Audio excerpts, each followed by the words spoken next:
The Alpha King came to my door in the first week of the thaw, and I said no before he finished the question. I want that on the record, because everyone who tells this story afterward gets that part wrong. They tell it gently, as though I were being brave, or coy, or wounded. I was none of those things. I was making bread. I was 24 years old, a healer with no pack and no name anyone would say out loud, and I had spent one whole winter learning exactly how much cold a person can hold before her body starts bargaining. By the thaw, I had stopped bargaining. So when the most powerful wolf in the 7 valleys filled my doorway and opened his mouth, I already knew my answer. Because I had given it to the snow 100 times, and the snow had not argued. Let me tell you how I came to be there, in a hut past the boundary stone, where the pack puts the things it has decided not to keep. They cast me out in the dead of last winter. The charge was that a man had died under my hands, and I had let him. That part was true in the way the worst lies are true. He had died under my hands. I had not let him. There is a difference, and a difference is a thing a frightened pack cannot afford, so they walked me past the boundary cairn at first dark, with the snow coming sideways, and the Greymark Alpha, Roderick, told me that the pack's mercy was that they were not killing me themselves. I told him the winter would do it for them and save him the trouble. He did not like that. It remains one of my better exits. I did not die. I want to be clear that this was not destiny. It was a sound roof I patched, a snare line I set, and a stubbornness my mother left me in place of money. By the first thaw I had a hut, a garden coming up green through the rot of the snow, and the particular piece of a woman no one is coming for. Then someone came for me. I heard the escort before I saw it, too many feet for the high pass, the jangle of a king's travelling guard, the hush that falls on men when their lord stops walking. I did not go out. I am not a fool. I kept my hands in the dough and my eyes on the door, and the door darkened, and the cold spring light went out of my one window, and a voice I had only ever heard described said, "You are the healer they call the Greymark Exile." He did not cross the threshold. I noticed that before I noticed anything else about him, and I have noticed a great many things about Halvar since, but that was the first. A king who could have had my door off its hinges with a word stood in the melt outside it and waited at the line, as though the line were his to respect. As though I still had a threshold that meant anything. I'm the healer they call gone. Whatever they call the rest of me, they can keep. I have come a long way to find you. Then you've wasted a long way. I shaped the loaf. I did not look up, which cost me, because not looking at a thing that large and that's still in your doorway takes a kind of muscle. I know what a king at a peasant's door means. It means he wants something only the peasant has. I had something like that once.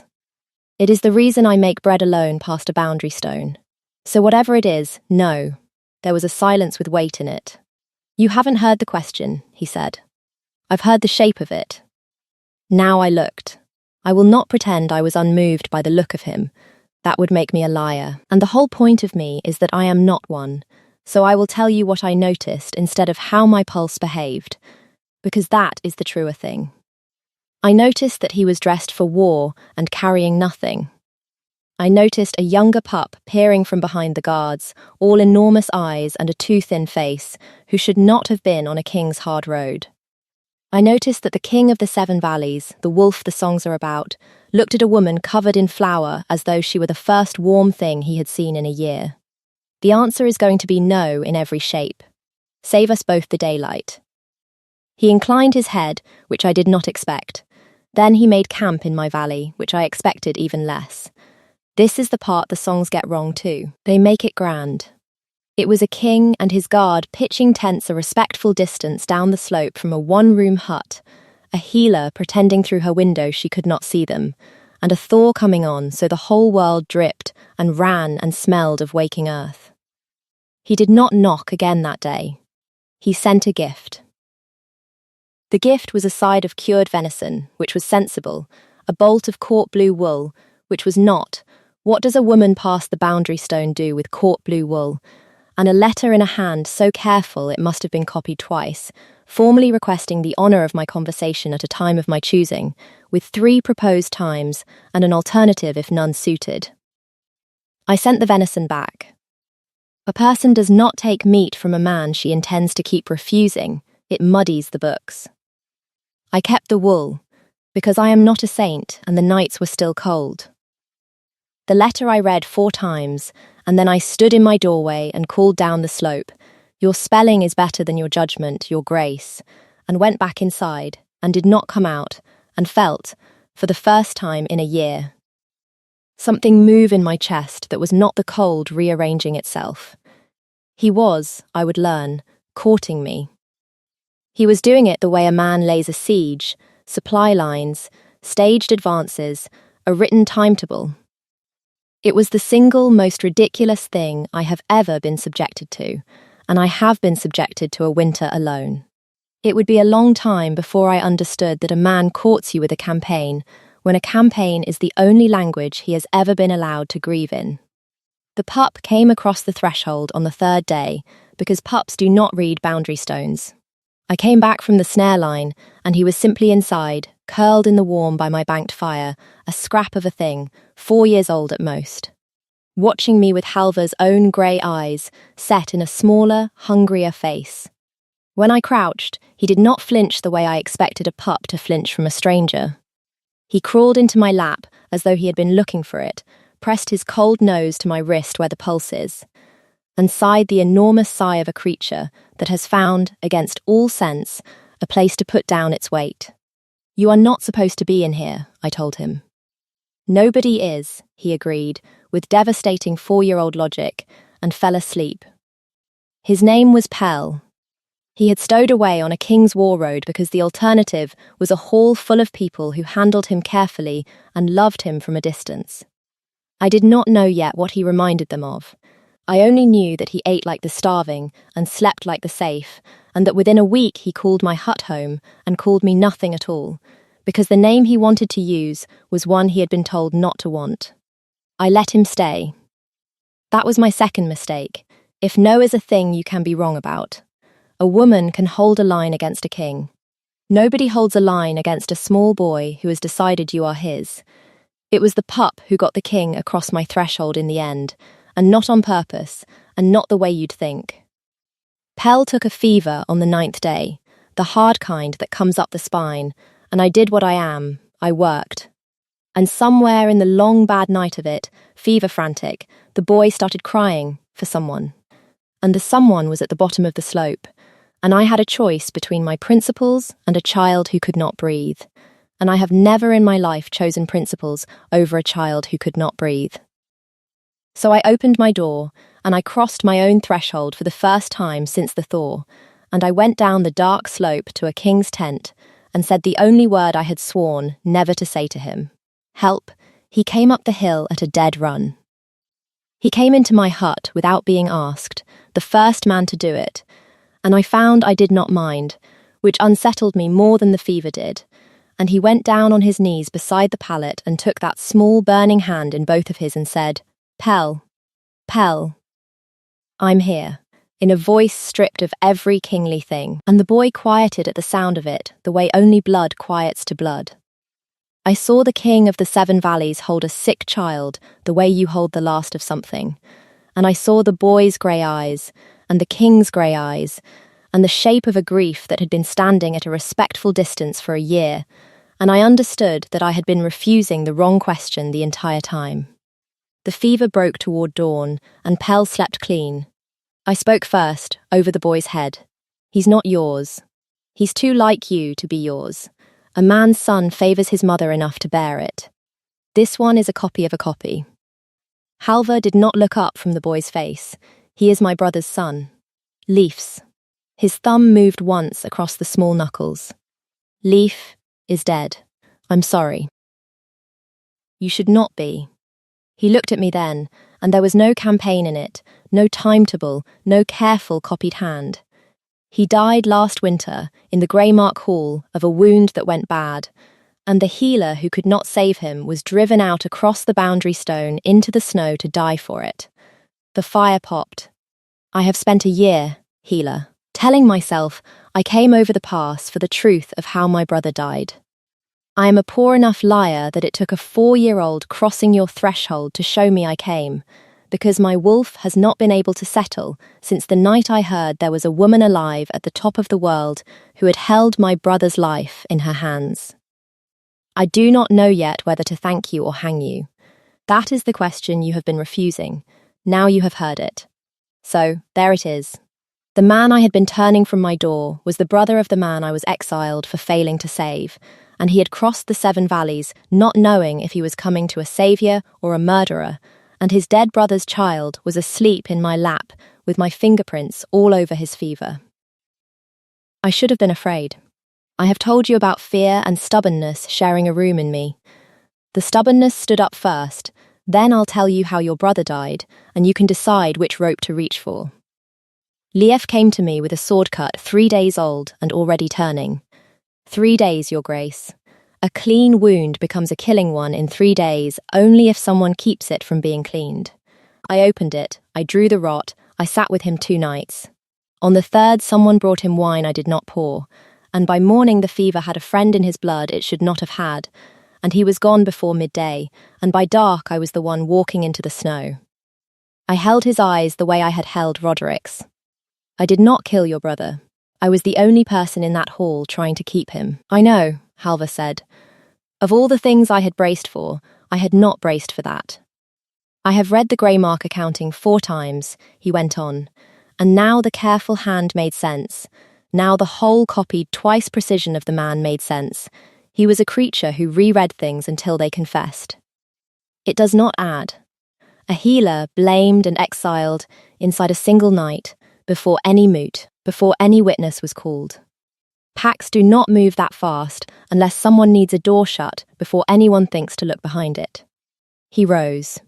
He was very tall in my small room, and he made it smaller, and yet I did not feel the walls come in. I felt, absurdly, that the roof I had patched alone was holding up more than it was built for and doing fine. I did not come for the truth, whatever I told my council, but I seemed to have found some anyway, and I find I am no longer asking whether to hang you, healer. I am asking who poured the wine. Ask your counsel. You brought it up the mountain with you. His jaw did the thing I would come to know, the small, still tightening of a man hearing the unwelcome obvious, because he had not come alone, of course. A king does not.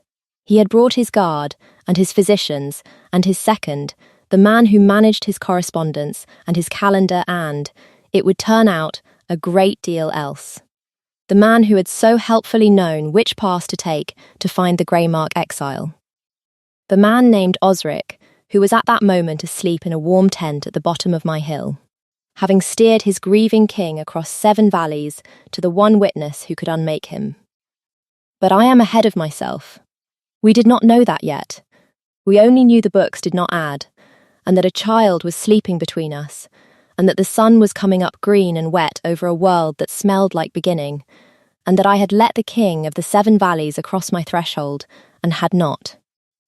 When it came to it, wanted to put him back out. Don't. I had seen the shape of the thought arrive on his face, the one that wanted to be gratitude, or worse, hope. I have not said anything. You were about to thank me. Or apologise. Your face was choosing. I stood and put the kettle on, because a woman needs her hands occupied around a feeling that size. I don't want either one. I have been thanked by powerful men. It is what they give you, instead of the thing you actually kept them from taking. So no thanks, no sorrow, and no. I gestured at the wool, the letters, the careful siege of it all, no campaign. If you want to find who poured the wine, I'll help you, because your brother deserved better and so did I. But I am helping. I am not being rescued. There is a difference, and a difference is the only thing I have left that's mine. He was quiet a moment. Then he said, my wolf likes you better than my counsel, which was not an answer, and was somehow the only true thing anyone had said in my hut all winter, and I had to turn to the kettle so he would not see my face do what it wanted to. Let me catch my breath here, because the warm part of this story ends about now, and I would rather tell the cold part with a clear head. Before I do, would you have opened that door the first week of the thaw, or kept making your bread? Tell me, and tell me where you're listening from tonight. I read every comment, all the way out here, past the edge of things. If hers is a voice you want more of, subscribe, and the next one will come find you. All right.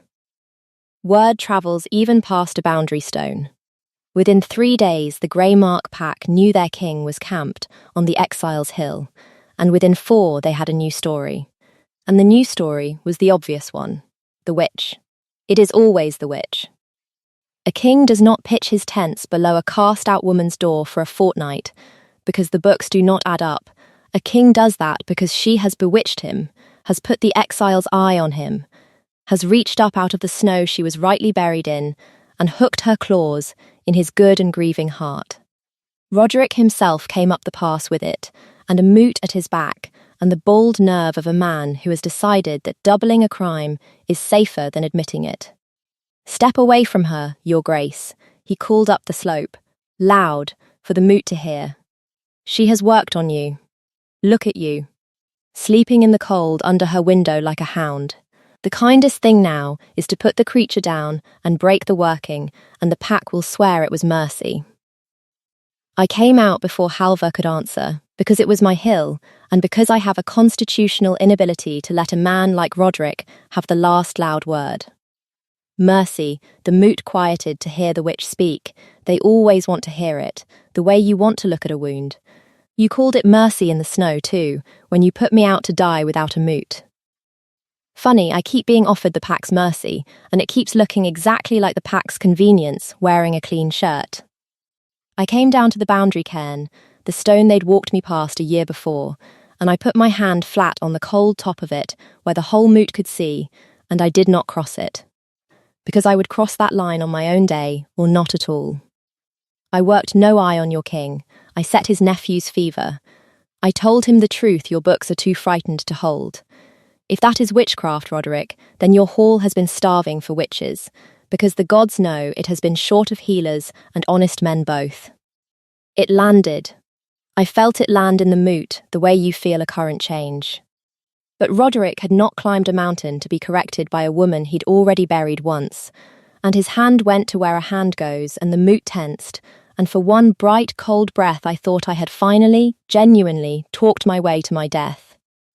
And the king of the 7 valleys stepped down the slope and put himself between me and the moot, between an exile and her own pack, and said, in the voice the songs are actually about, the one that does not rise because it has never had to, she is under my protection. The exile of this woman was unlawful.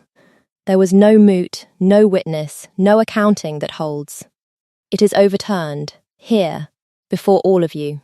Anyone who lays a claim on her life answers to me for it. You do not understand what that costs a king until you have watched a hall full of alphas realize their high king has just spent his unquestioned word to shield a cast-out healer with flower still in her hair.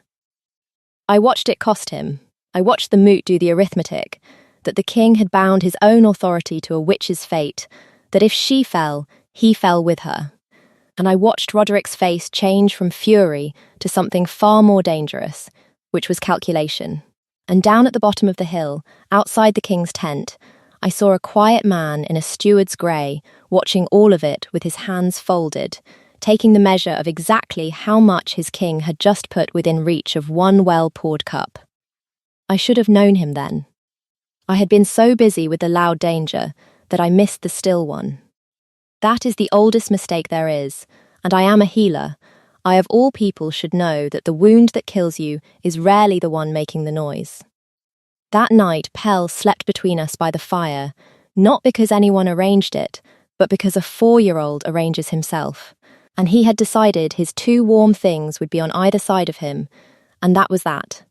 And Halvar, across the small sleeping shape of his brother's son, asked me the second real question of his life. Why did you truly refuse me at the door? Not the speech about rescue. The truth. I could have lied. The dark made it easy, and the boy made it safe. But I had built my whole self on being the one person in the 7 valleys who did not lie, and I was not going to spend that on a man who had just spent his crown on me. Because being wanted by the powerful is the most dangerous thing that has ever happened to me. Twice now.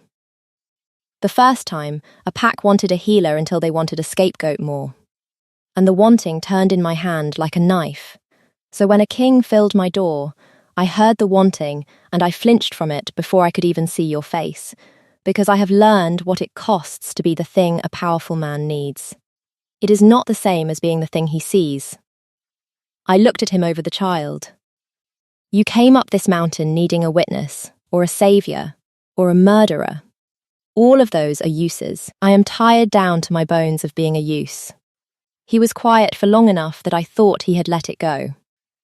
When I was a boy, he said finally, my father told me a king cannot afford to want things.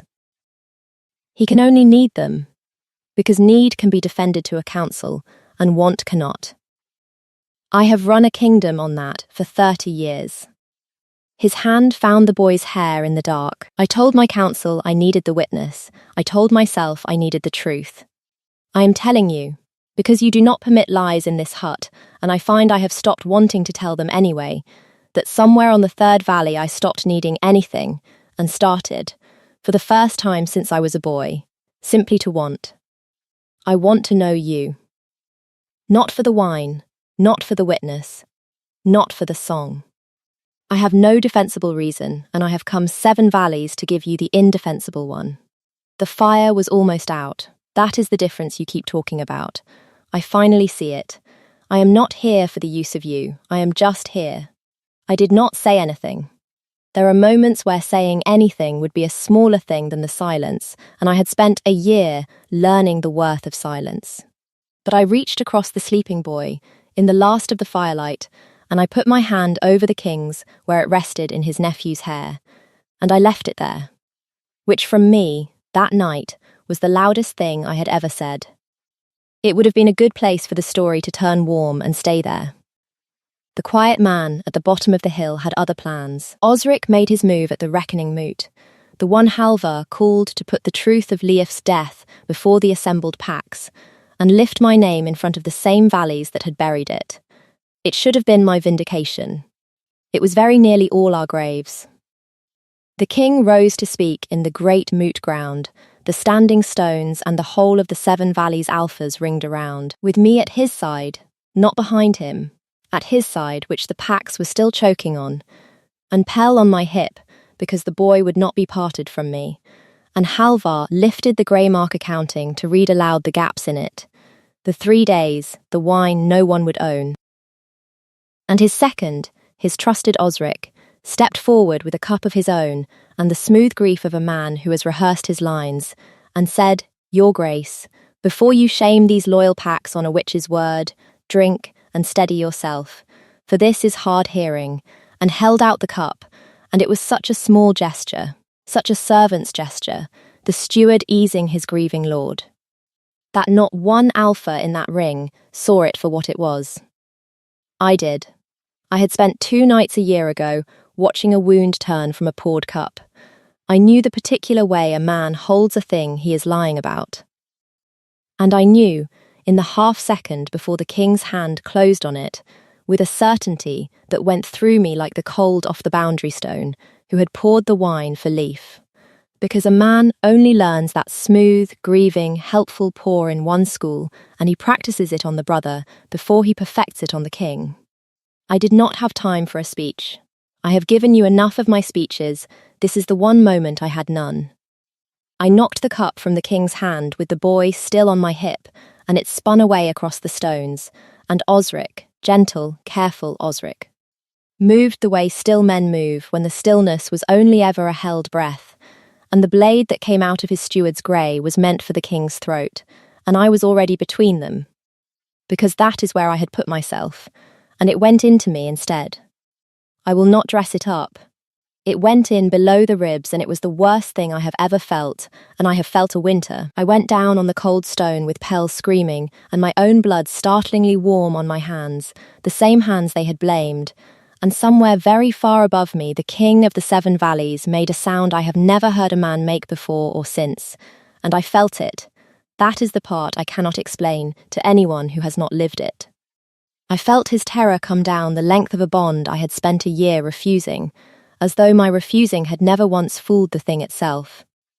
The guards had Osric before he reached the second stone. But it was not the guards who undid him. It was the cup, spilled and steaming on the rock, and the alphas who bent to smell it and knew the scent. And a steward with a witness's blood on his blade and no grief left anywhere on his clever face. He had let the king's brother die to climb, and meant to let the king die to rule through a 4-year-old he could shape, and a living healer was the one thread that could pull the whole weave loose, so he had steered his grieving lord across 7 valleys to her door, certain he was delivering her to a noose, and instead he had delivered her to exactly the spot where she could see his hand on the cup. I know all this because they told me, after I missed the end of my own crowd-pleaser. I was busy bleeding. What I remember is Halvar on his knees on the moot stone, the king, kneeling, in front of every alpha in the 7 valleys. With no thought spared for what it cost, both his hands pressed to the wound to keep me in the world, saying my name like it was the only word that had survived some fire. Maren, Maren, stay, that is an order, that is a king's order, stay. And I remember that I laughed, which hurt enormously, and said, I don't take your orders. And that the laugh is probably what kept me awake long enough for my own hands to guide his to the right place, because I am a healer, and I was not going to die of a wound I knew how to dress, just because the dresser was crying too hard to see. I lived. I want to be clear, again, that this was not destiny. It was a steady hand on the bleeding, mine over his, and a stubbornness my mother left me, and a king who did exactly what I told him for once in his life. They tried Osric where the standing stones are, which is the only court a thing like that should have, and the 7 valleys heard the whole of it, the wine for the brother, the blade for the king, the exile arranged in a single night to bury a healer who knew how a clean wound turns. He had built his whole rise on the one bet that no one ever looks at the quiet, helpful man at the Lord's shoulder. He lost it in front of everyone. What they did with him after is not a thing for a warm story. It is enough to say the 7 valleys are short one clever steward and will not miss him. Roderick, who had not poured the wine, but had been so very eager to put the only witness in the snow, was stripped of the grey mark and sent to live the rest of his days as exactly what he had made of me. A man passed a boundary stone, kept by no one. I am told he finds it less restful than he'd hoped. And the king asked me, a 3rd time, the question he had been failing to ask since the thaw. He did it properly, which from him I had learned to read as love. He waited until I could stand. He came to my hut, to the threshold, again, that man and his thresholds. And this time he did not stop at the line. He crossed it, because I had left the door open, which we both understood was its own kind of answer, and he stood in my one small room that had held a whole winter of my refusing, and he did not bring a campaign. He brought nothing. He had finally learned. I am not going to offer you a use, he said, not a healer's place, not a luna's crown, not a witness's reward. Those are all things you would be to other people. I am asking if you will let me be a man who is simply, indefensibly yours, and who would like, with no counsel on earth able to justify it, to be allowed to be glad of you for the rest of a life you saved twice. His mouth did the thing it did. You may still say no. You have built your whole self on being able to. I would not take that from you for the world. I am only asking you to want to say something else. So I said something else. I will tell you only that the kiss was not careful, and that it was the first thing in 2 years I had reached for instead of braced against, that something in me that had been holding a line since a winter night at a boundary stone finally set the weight down, and understood that being wanted was not the same as being used after all, not when the wanting asked nothing and stayed anyway. Then I stopped keeping the record. That part is mine. It is a year on now, and the thaw has come around again, which I notice differently than I used to. I am Luna of the 7 valleys, which still makes me laugh in the wrong moments, usually formal ones. The court has had to learn that their queen says exactly what she thinks and crosses every threshold on her own day, and they have decided. The way courts decide about weather, simply to live with it. Pell sleeps down the corridor now, in a room with a real bed he mostly ignores, because he still prefers to arrange his warm things around himself by a fire, and his warm things are us.